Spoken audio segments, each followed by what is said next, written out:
So Amalek was the grandson of Esav. So he's actually from Abraham's family. He is a set. So Abraham had one son, two sons, Ishmael and first with Hagar, and then Yitzhak, Sarah, and Sarah. Abraham and Sarah's son Yitzhak had with Rivka, our mother. She had two sons, and Yaakov and Esav. And Esav, you remember, he was the firstborn, and but Yaakov was right on his heels. And Esav was a very, very spiritually highly sourced person who had a tremendous, tumultuous, bursting spirituality, which wasn't always well directed. And he did not choose to follow initially in his father's path, and Yaakov took over the firstborn status.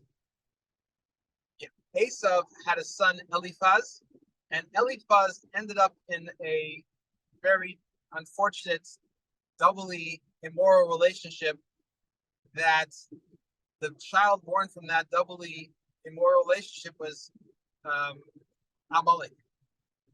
So Amalek was born, and he felt this tremendous, everyone knew about what happened, and he felt tremendously burdened by this, so to speak, spiritual blemish from what his lineage was. So he very much wanted to be like, he was fighting to get his sort of seat at the table, and he was told that his job would be, because of the fact of this unfortunate incident, that his job would be to do the plumbing. And he was burning with such anger and ego that he said that he's throwing off everything, and he is going to make it his mission to remove the knowledge of God from the world and to fight against God Almighty. So his war is against God. He is someone that knows God, and he rebels against God. So he's a real person, has real children, he had real offspring.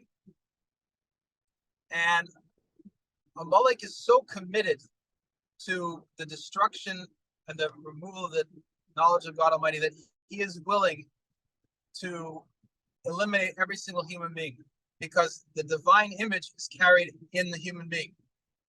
So if you look at Goebbels, his name be erased, from the Nazis, he said that after they finished with the Jews, they're going to kill all the Poles and all the Ukrainians, and after that they would have killed all the Slavs and everyone else until they got to the Germans, and they would have eliminated all the Germans also, because their commitment is until the last one, meaning to say the way that they can fight God is to remove the last person in the world who carries the divine image, because the divine image, the divine presence does not rest on the trees and the stones.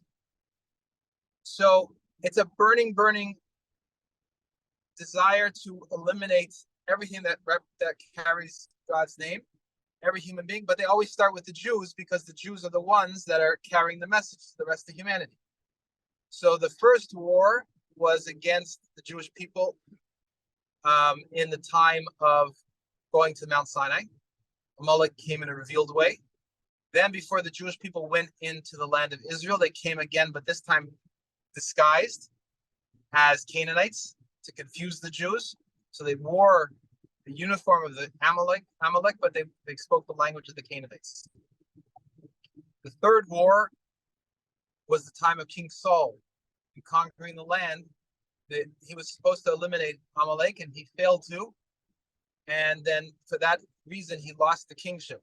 King Samuel the prophet came to him and told him that he had lost the kingship. And then the final war is in the times of the coming of Mashiach, which again, Amalek is going to come disguised and speak all kinds of different languages and to try to fool us. So they try to masquerade as this, one the war of national liberation and another fighting this thing and all kinds of distractions. And if you actually look today, you'll see that Amalek is the communists, the Nazis. The Nazis are the communists. National socialism is the same as international socialism. All the terrorist organizations are all coordinated one effort. They just disguise themselves with different languages. So one says they're fighting for the Arabs, and one says they're fighting for the Basques, and one says they're fighting for the American Indians, and they speak the language of each one of these things. But at the core, what it is, it's Amalek coming to throw everyone into confusion, create division, despair, and get people to volunteer for the tragedy of the terrorism when the government becomes the terrorist. So that's what Amalek is doing, and it's a real nation. Now, it is not coextant with any other nation. It's not like you could say the Germans are not Amalek, because it's not the Germans. It was a tiny fraction of the German people that were the reign child of the Nazi Party, and the Nazi Party was itself a weapon of the Thule Society and secret societies behind that. So it's a very small group of people that are able to manipulate other people into becoming their assistants. And our job is, when we study the Torah, we learn the techniques of Amalek. We learn how they spread doubt, how they spread confusion, try to cool us off. They'll say, "Oh, all your Torah learning is wonderful, Akiva. Just keep learning it with your family, but you don't have time to go talk to anybody else. Or that's not your job, or you don't have to worry about that. Or just let the United States government fund sterilization programs in India, because that's what's not our job, what happens in India." But Amalek is then working against the divine presence in India. Goes all these thousands of details that they are working day and night on. And our job is to recognize that they only can get any advance when we despair. So in order for Haman in the book of Esther to take measures to create a genocide against the Jewish people, God forbid, and then he would have continued and killed all the Persians, in order for him to get the opening, first the Jewish people had to miscalculate when the 70 years was up for the rebuilding of the temple, and agree to despair and attend the feast of Achashverosh, where they were celebrating using the holy vessels from the holy temple. When the Jewish people were willing to go to that feast and use their own vessels from the own holy temple, it showed a level of despair, which meant that now Amalek could go and strike, because the people had lost hope. So whenever you feel yourself losing hope on any front, you know that Amalek is, you probably read something somewhere, or you got an idea somewhere that's coming to insert in between your certainty in God Almighty and a positive outcome, and what Amalek is trying to get you confused and so to speak, retreat and take your foot off the gas and hesitate and be uncertain. So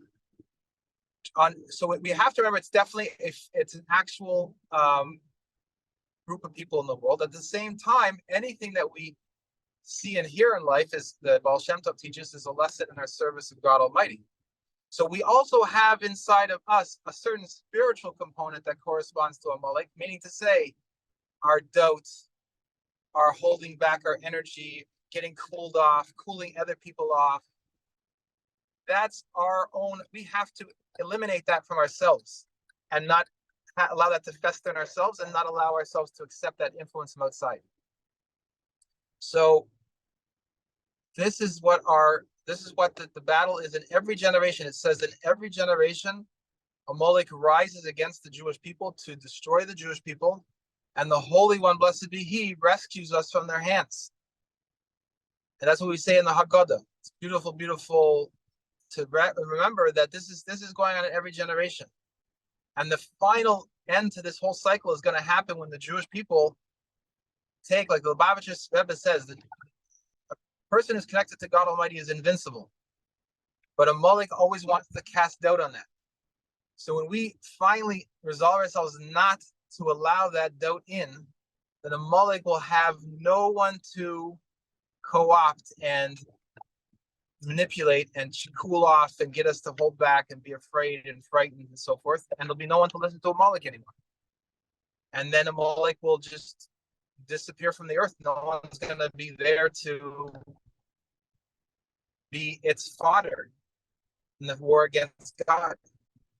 So that's what the short answer to the question is.